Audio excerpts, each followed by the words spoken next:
For example politely, clearly, loudly, bravely, regularly, nicely, freely, swiftly.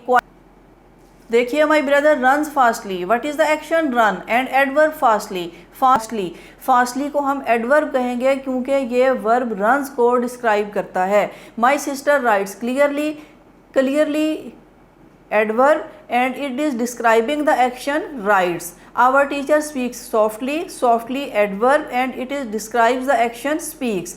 The soldier fought bravely, bravely adverb and it is describing the verb fought. We go to school regularly, regularly adverb and it describes the verb go. ये verb go को describe करता है। Our next parts of speech is adjective. Adjective describes noun. Adjective noun को describe करते हैं, बिल्कुल उसी तरह जैसे adverb verb को describe करते हैं, verb में meaning का को add करते हैं या हमें ये बताते हैं कि ये action किस तरह से हुआ।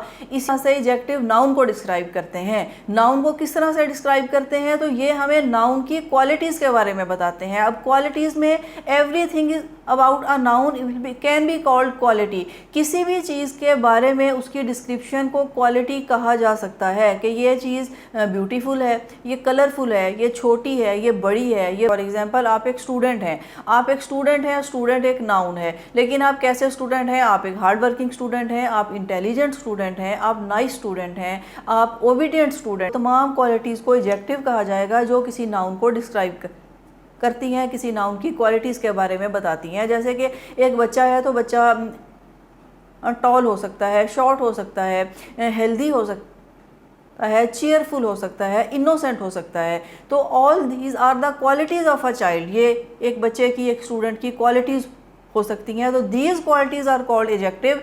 Intelligent is an adjective because ये किसी नाम की। अब इंटेलिजेंट है तो कौन है? कोई बच्चा, कोई स्टूडेंट, कोई पर्सन, कोई भी इंटेलिजेंट हो सकता है। तो इंटेलिजेंट एक ऐसी क्वालिटी है जो हमें किसी नाउन को डिस्क्राइब करेगी। टाइडी, स्पेशियस, आपका रूम है ये टाइडी होगा, ये स्पेशियस हो सकता है, एरी हो सकता है, फनी, कोई स्टोरी फनी हो सकती है, डिफ़िकल्ट, इजी, इंटरेस्टिंग, आपका कोई टास्क, कोई question, it can be difficult, it can be easy, it can be interesting. तो दीज आर द क्वालिटीज़। ऐसे तमाम अल्फाज एडजेक्टिव कहलाते हैं, जैसा कि beautiful, colourful, soft, delicate, long, short, precious और चीप। कोई चीज़ प्रीशियस हो सकती है या चीप हो सकती है, तो ये उस चीज़ की क्वालिटीज़ हैं। इन सेंटेंसेस में हम इन्हें किस तरह से आइडेंटिफाई कर सकते हैं, आइए देखते हैं। इंटेलिजेंट स्टूडेंट, एना एक इंटेलिजेंट बच्ची है। Bilal is a nice boy. अब नाइस डिस्क्राइब करता है बॉय को, यानी कि बॉय कौन? Bilal. And intelligent is describing the Anna who is a student. We should keep our room tidy. Tidy is adjective that describing the noun room. We read a funny story. Funny is describing the noun story. I solved the difficult question myself. Difficult is the quality of question. It describes about the noun question. उनकी quality के बारे में बताते हैं, उन अल्फाज को adjective कहा जाता है। The next part of speech is article. Article indicates noun. Again what is article? Article क्या है और ये नाउन को ही इंडिकेट करता है, तो कैसे इंडिकेट करता है देखते हैं। इंग्लिश लैंग्वेज में दो आर्टिकल पाए जाते हैं। First article is the, THE, दी, जो कि हम यूज़ करते हैं, ये आर्टिकल है इंग्लिश लैंग्वेज में, ये इंडिकेट करता है नाउन को। इसका क्या यूज़ है ये भी हम देखते हैं। And the second article is a और an. The is also called definite article. The को डेफिनेट आर्टिकल भी कहा जाता है और ए और एन को इनडेफिनेट आर्टिकल कहा जाता है।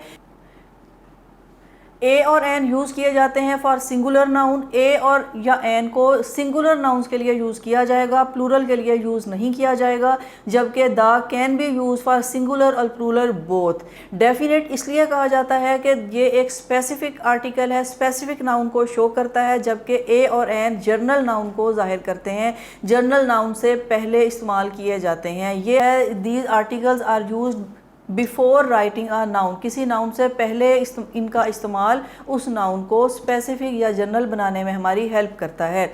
इसे how they indicate noun and how they are used in sentences. Let's see. The book you want is out of print. Here the article the is used before book. एक book है तो इसमें हम a book भी लिख सकते हैं, but the use of article the has make the book specific, यहाँ ये दी आर्टिकल दी का यूज़ इस बुक को स्पेसिफिक बनाता है, यानी कि ये it is not a general book. Book तो ये आम बुक है, लेकिन ये वो बुक है जो आपको ज़रूरत है, जो आप चाहते थे, इस वक्त वो आउट ऑफ प्रिंट है। तो यहाँ आर्टिकल दी का यूज़ किया गया है, that's why it is called definite and specific article. या ये वो ऐसे नाउन जिसके बारे में ये एज्यूम किया जाए कि आप पहले से जानते हैं, या जिसका पहले से जिक्र किया जा चुका है, या ये सपोज किया जाए कि reader know about this thing, कि ये because they have already mentioned and the reader और listener know about this thing, that's why article the can be use to make the thing specific. Are you living in an apartment? An apartment, article an is used before apartment because apartment is starting with the letter A से start हो रहा है, तो A की बजाय an का use किया गया। और an मीन के ये कोई भी apartment, it is not a specific apartment, बल्कि ये कोई भी अपार्टमेंट है जहाँ के आप अपार्टमेंट में रहते हैं। Thanks for the advice you gave me, आपकी नसीहत का शुक्रिया। Now the article the is use before advice, अब ये नाउन क्या था? एडवाइस, तो article the is use before this noun, इस नाउन से पहले आर्टिकल दी का इस्तेमाल किया गया। It mean the article the is making the noun specific, the making the advice specific, because it is not a general advice but it was that advice that you gave me, ये वो advice है जो आपने मुझे दी, उसका शुक्रिया। A word was said, कि एक लफ्ज़ भी नहीं कहा गया, एक word, now the word is also indicated the number of the words, कि एक भी लफ्ज़ नहीं बोला गया, तो ये इस वर्ड्स के नंबर को भी शो करता है कि एक वर्ड्स, कि एक लफ्ज़ मीन कि एक general, it is used in general sense, कि कोई वर्ड नहीं बोला गया, not a word was said, कि एक लफ्ज़ भी नहीं कहा गया। तो यहाँ पे जनरल या इंडेफिनिट आर्टिकल ए का इस्तेमाल किया गया है before the noun word. Tom has a cat and 2 dogs, Tom के पास एक बिल्ली और 2 डॉग्स हैं। Now here a cat, the article a is use for the number of cats, यहाँ इसके नंबर को शो करता है कि एक कैट एक है और डॉग्स 2 हैं। और दूसरा बोथ आर जनरल, के ये एक जनरल पेट्स हैं इसके। The next part, the cat has 2 kittens, और बिल्ली के साथ 2 किटन्स हैं। Now the article the is use before cat, देखें पहले सेंटेंस में कैट से डेफिनेट आर्टिकल ए का इस्तेमाल किया गया, और फिर कैट के लिए डेफिनेट आर्टिकल दी का इस्तेमाल किया गया। ये इसलिए किया गया कि ये कैट मेंशन की जा चुकी है। जैसे मैंने आपको स्टार्ट में बताया कि अगर किसी नाउन को पहले उसका जिक्र किया जा चुका हो, यानी कि उसको we have already mentioned that noun, now यहाँ ये कैट स्पेसिफिक हो चुकी है। इस तरह से ये आर्टिकल इंडिकेट करते हैं नाउन को, जो हमने डिफाइन किया गया कि what is article, article indicates noun.